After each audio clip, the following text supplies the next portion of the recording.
Hello and welcome back to Sleepy Time Fairy Tales, children's bedtime stories and meditation designed to make bedtime a dream. Once, in a little town tucked away like a secret, there was a bakery called the Rolling Pin. It was a place of warmth and wonder, run by a baker whose laugh was as warm as his ovens.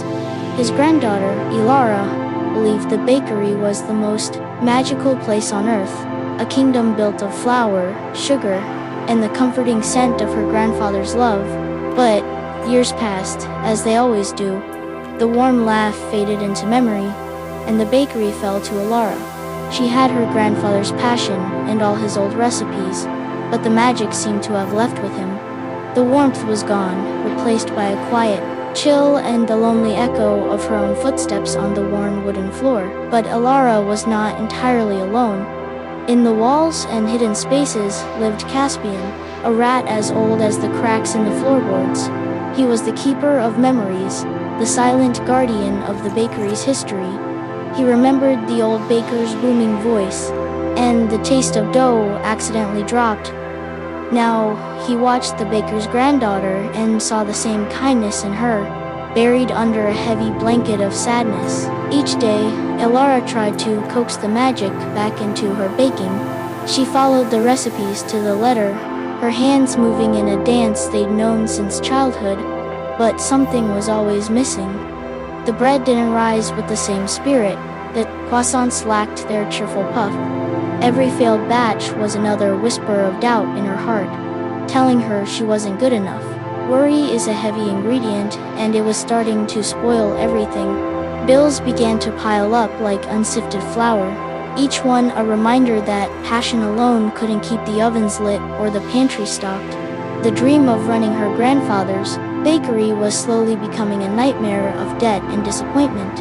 One night, after another day of empty chairs and uneaten pastries, the weight became too much. The silence of the bakery pressed in on her, and Elara finally let go. She wept for her grandfather, for the failing bakery, and for the lost little girl who once believed this place was magic. Her quiet sobs were the only sound in the lonely darkness. It was then that Caspian decided the silence had gone on long enough. Mustering all his courage, he crept out from the safety of the walls. He stepped into the moonlight, not as a thief in the night, but as a visitor. He sat, his whiskers twitching, his dark eyes fixed on the sad baker, simply offering his presence. Elara felt a presence and looked up, expecting to be alone. She saw the little rat poised and watching her, and her heart was too heavy for fear. A small, sad smile touched her lips. "Hello there," she whispered, her voice hoarse from crying. "Come to keep a lonely baker company." And so began the strangest of friendships. That night, Elara told the little rat everything. She spoke of her fears, her dreams, and her grandfather's legacy. Caspian, in turn, did the one thing she needed most. He listened. He didn't offer answers or advice, he just sat with her in the darkness. And for the first time in a long time, she didn't feel entirely alone. This became their ritual. Every night, after the ovens were cool and the doors were locked, Elara would share her day with her silent friend. She found comfort in his quiet company, a steady presence in her uncertain world. The bakery was still struggling, but the nights were no longer quite so lonely. One morning, Elara arrived to find something unusual.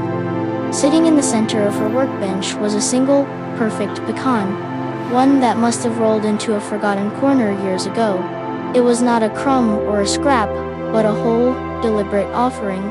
She knew, somehow, that it was a gift. "Hank, you," she whispered to the empty room, though she knew it wasn't empty at all. She felt a flicker of the old magic return. The next day, a dried cranberry appeared. These small gifts were Caspian's way of speaking, a silent language of support that told her he was listening, and that he cared. As winter began to wrap the town in a blanket of white, a notice appeared in the square.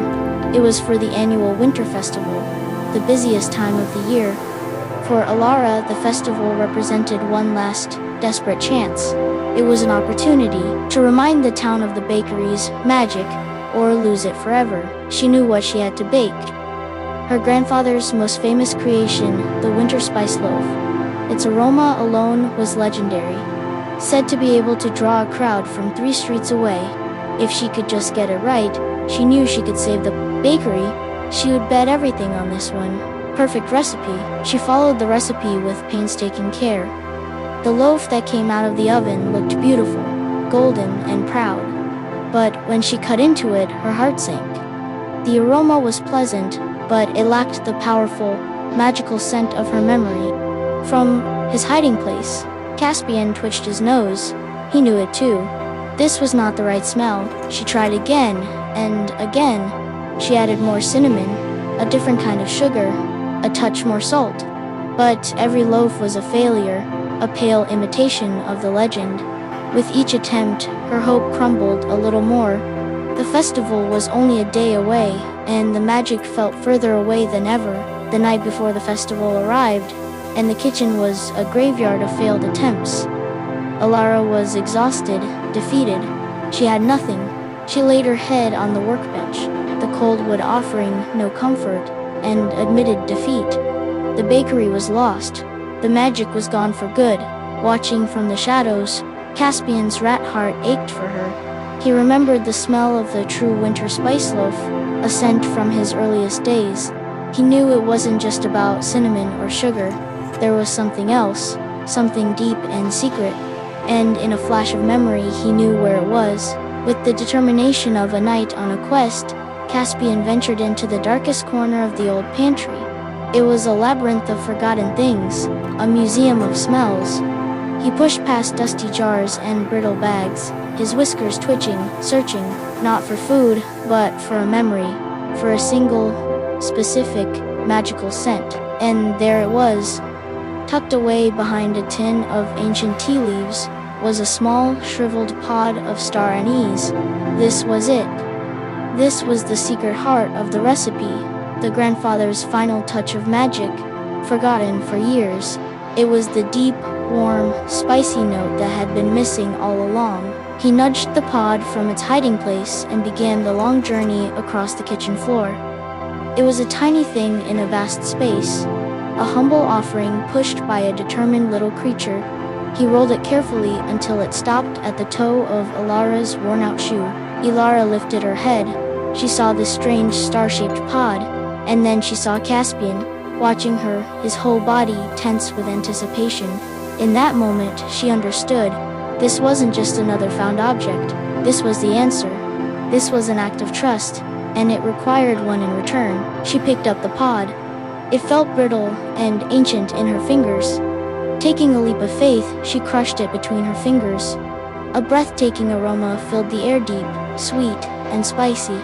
It was the smell from her memories, the smell of magic.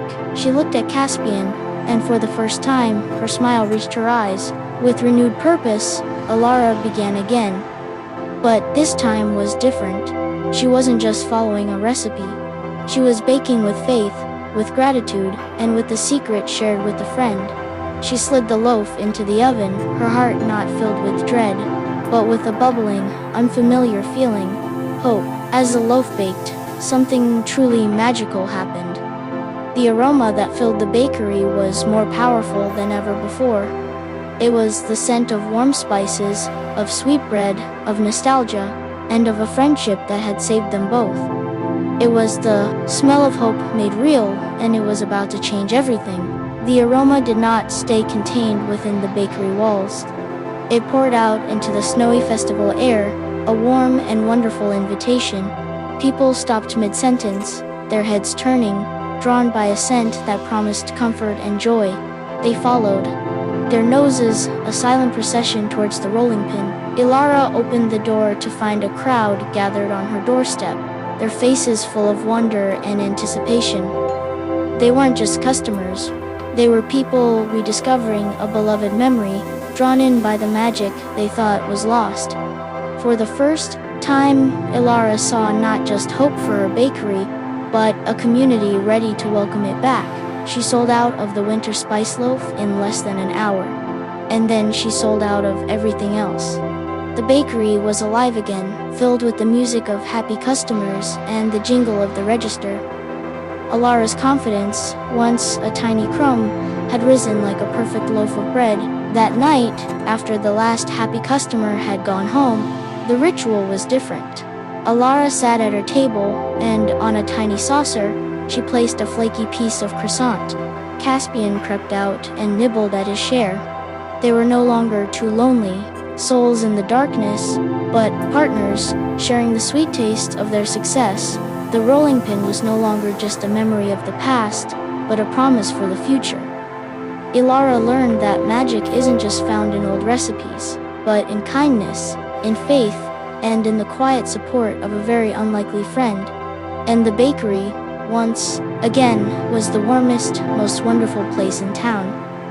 Guarded by a baker with a confident smile, and her silent, whiskered partner in the walls. Thanks for your listening, and have a sweet time. Subscribe for more stories.